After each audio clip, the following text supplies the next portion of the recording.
I want to tell you the story. You know that phrase, it's just like riding a bike, meaning if you haven't done something for a while and then you go to do it, you can do it without any additional practice or lessons. Well, I literally was getting on a bike after not having ridden a bike for 10 years.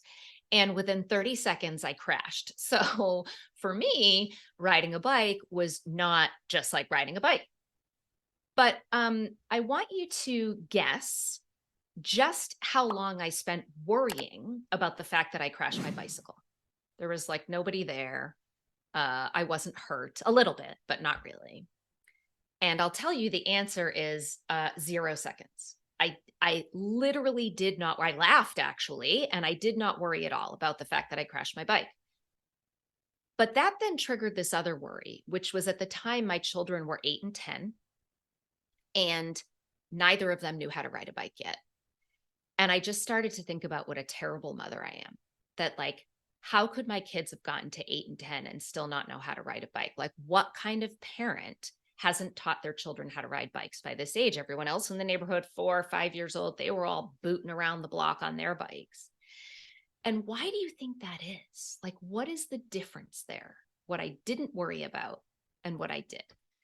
So the answer is that our pain, our emotional pain, our difficult thoughts and feelings, they are telling us something about what matters to us, right? Like, you don't worry about whether there's going to be another season of your favorite TV show, no matter how much you love that show. That's not the thing that keeps you up at night.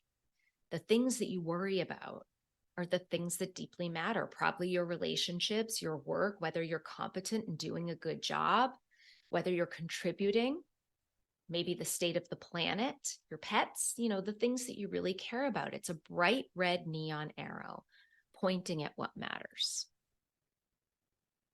And don't believe anything I tell you here today just because I'm some like expert who's claiming that it's true. I want you to always check in with your own personal experience. You are the expert on whether what I'm saying is true for you. And see if you can see that connection. So this is, after I added this slide, I then found out that this is a Bible verse. And so I don't mean for this to be religion, but I just like to point out that something like that, like perfect love casts out all fear. I say, no, this is the opposite of this is true. That when you really love someone or something, your fear will be higher because the stakes are higher. The risk of loss of that person, of that love, is higher. So you can't have love without fear. And we'll talk a little bit more about that, but the feelings we love and the feelings we don't like so much tend to be two sides of the same coin. And so again, look at your own experience, that maybe pain, and when I say pain, I can be physical pain, but I mostly mean emotional pain. Pain is not the problem. It's not that skunk's smell, and it's not our I'm not good enough stories. It is everything that we're doing in response to pain that creates suffering.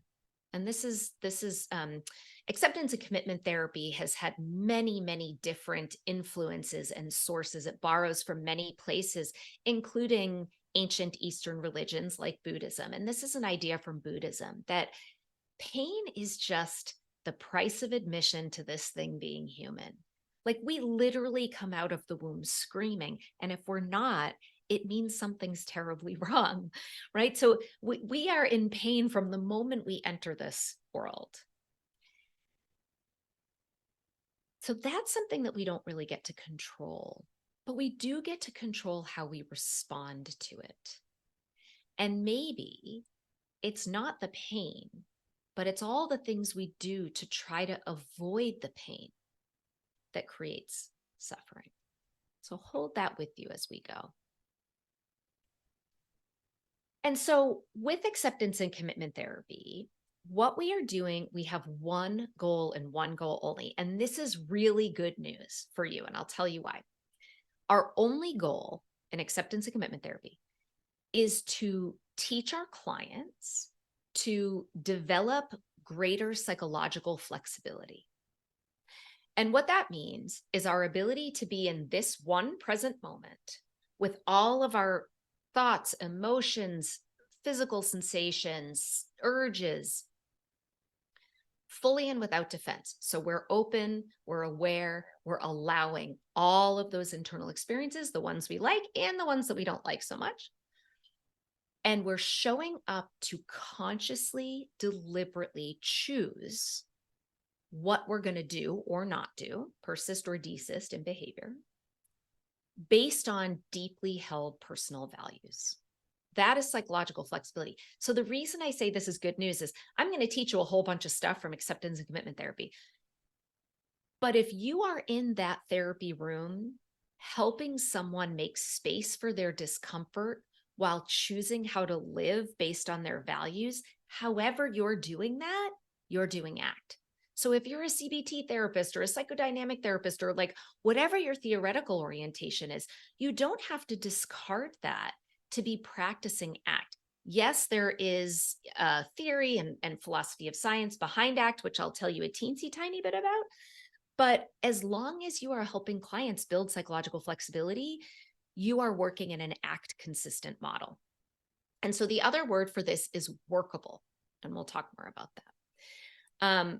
When we talk about values, which we'll dig into a lot, I like to call it the me you want to be. It's not just what you're doing, but how you're doing it, the qualities that you embody as you walk through this world. It's how you show up. It's the me you want to be. It's what you want to stand for. Those are your values. So the opposite of psychological flexibility is psychological inflexibility. And some of my slide is blocked by the little boxes. I think you can drag those if you're getting some of your words covered like I am, or unworkable. And where psychological inflexibility comes from is essentially getting trapped by language. So we have these incredible brains, and our brains are able to generate rules and assumptions and judgments and reasons and predictions, even in the absence of personal experience. And that can sometimes be helpful, right? Like let's say you got locked in the room that you're currently in. You go to leave, we're going to take our break, and you're going to go to the bathroom and the door's locked and you can't get out.